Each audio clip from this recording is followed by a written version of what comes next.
We're going to talk now to James Lowman, a CEO of the Association of Convenience Stores, because we also know that things are disappearing at a rate of knots out of shops with people are not paying for things. And the government's advice, right, this just came out today, is don't put expensive items near the door because people will just run in and nick them. I mean, is that really policy now? You know, hide your expensive stuff, put it away, put it behind a lock and key. Shocking. James, very good morning to you, sir.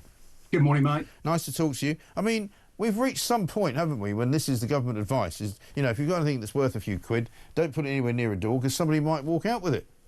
Yeah, I mean, you talked earlier on about the business costs facing a lot of businesses, including our members, and you know, they need to sell things in their store. They're in a very competitive environment. They need to maximise their sales. There's clearly sensible placement in store. So you've got your eye line from the people working in the store to the expensive products and things like that. That's common anyway. That happens anyway. Yeah. But I think the idea of the government telling us how to merchandise our stores is doesn't sit particularly well. No, I mean, people find it, I think, a bit unnerving when they walk into supermarkets now and they see things like steak being tagged with a sort of electronic tag so that it can't be stolen. And when they see things being put behind sort of lock and key, if you like, yeah, so that you have to actually ask somebody to get it. I mean, it's a terrible place to be, isn't it? Yeah, I mean, we recorded 6.2 million incidents of shop theft last year, and that's just in convenience stores, and that's probably a massive underestimate. It's many times more than the official figures, but it's still a massive underestimate. And it's those high-value products that are going, and it's really important to be clear on the people who are stealing here. These are usually people with addiction problems who are stealing to order, stealing to resell, stealing to feed their next fix. They are prolific repeat offenders, and everyone kind of knows the solution, but the police have just got to do it. They've got to identify those repeat offenders, bring in meaningful penalties, take them out of the cycle of reoffending, whether that's prison, rehabilitation, whatever works. But we know what the way to tackle this. But unfortunately, the resources, the commitment, the will on behalf of local police forces is not always there. Some great examples of now in the country, police forces doing a really good job, but they're not common enough at the moment. No, I think you and I have spoken about this before, but an awful lot of shop owners, particularly the small independents, have said to me that, you know, they've got a load of crime numbers for all the things that they've reported to the police, but they've never actually seen a policeman or a policewoman at any point.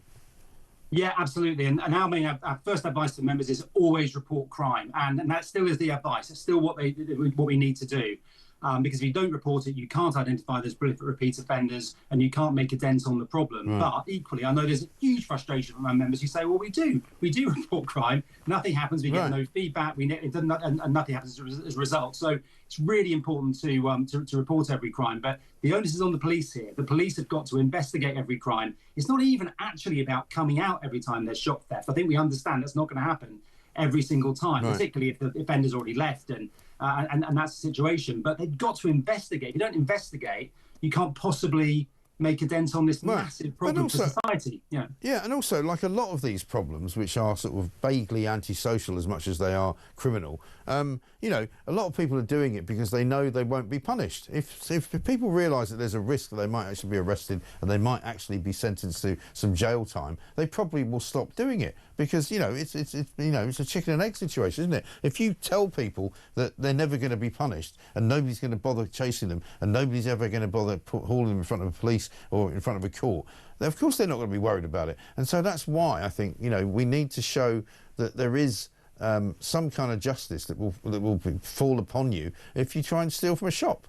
Yeah, absolutely. We need those offenders being prosecuted. But we also need that to be publicised. We need to be talking about that. I'd much rather us on here talking to about a series of repeat offenders who'd either gone to prison or had rehabilitation orders and reformed, whatever it was, but has stopped that cycle of reoffending. But that's never the conversation we have because that doesn't happen enough. And so instead, what we talk about are the incidents happening and this feeling of kind of powerlessness that a lot of our members and broader communities have about crimes happening to this extent and just feeling there's nothing they can do about it. And there is something you've got to do about it. You've got to report it every time. The police got to investigate. But we know that that's not happening nearly as much as it should. Yeah, no, absolutely right. James, good to talk to you. Thanks very much indeed. James Lowman there, CEO of the Association of Convenience Stores. And I think an awful lot of people would feel the pain of those individual business people trying to make a living and looking at every turn as though they are having the mickey taken out of them as well by these scumbags who just won't go in. And let's not forget, you know, Keir Starmer apparently said just this week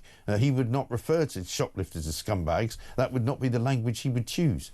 What an absolute plonker he is.